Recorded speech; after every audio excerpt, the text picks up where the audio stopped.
આપના વિસ્તારના તાજા સમાચારો મેળવવા માટે ટીવી 92 ગુજરાત ન્યૂઝ ચેનલને સબસ્ક્રાઇબ કરી બેલ આઇકોન ઓન કરો।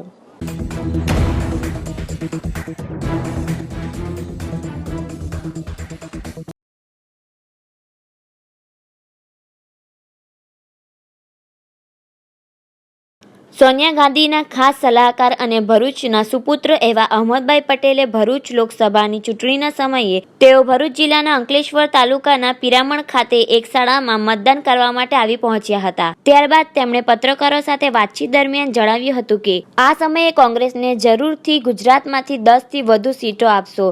તો સાંભળો અહમદભાઈ પટેલને।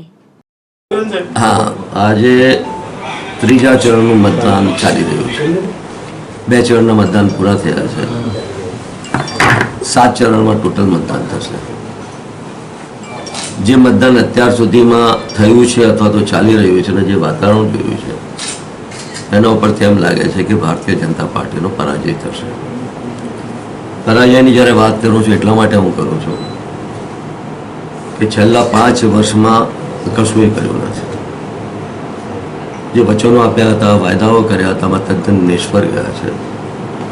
એને પોતાના વાયદાઓ આપવામાં જ્યારે નિષ્ફળ થતા હોય ત્યારે એને કવર કરવા માટે રાષ્ટ્રીય સુરક્ષા, બીજા બધા મુદ્દાઓ આગળ ધરીને લોકોનો મત લેવાનો પ્રયત્ન કરે છે। પરંતુ આ દેશના લોકો એમને સારી રીતે ઓળખી ગયા છે। એમના જે કંઈક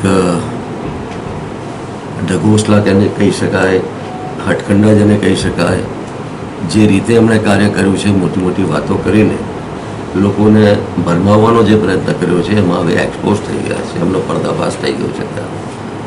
પરિણામો જ્યારે 7 ચરણના આવશે ત્યારે ચોક્કસપણે મને વિશ્વાસ છે કે ભારતીય જનતા પાર્ટી કેન્દ્રમાં સરકારમાં નહીં હોય। ગુજરાતની 24 બેઠકો પર શું લાગે? હંમેશા હું કહેતા આવ્યો છું, મને પહેલેથી જ જ્યાં સુધી ગુજરાતના પરિણામો ત્યારે એસેમ્બલીના ઇલેક્શન હતા ત્યારે પણ ભારતીય જનતા પાર્ટીના કેટલાક આગેવાનો મોટી મોટી વાતો કરતા હતા, 150 સીટોનો દાવો કરતા હતા। અત્યારે પણ 26, 25, 24 સીટોનો દાવો કરે છે। ત્યારે એ મિત્રો નાસીપાસ થવાના છે।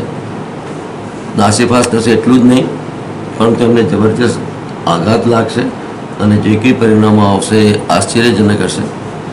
10 થી ઉપર કોંગ્રેસની સીટો આવશે। Okay. Thank you.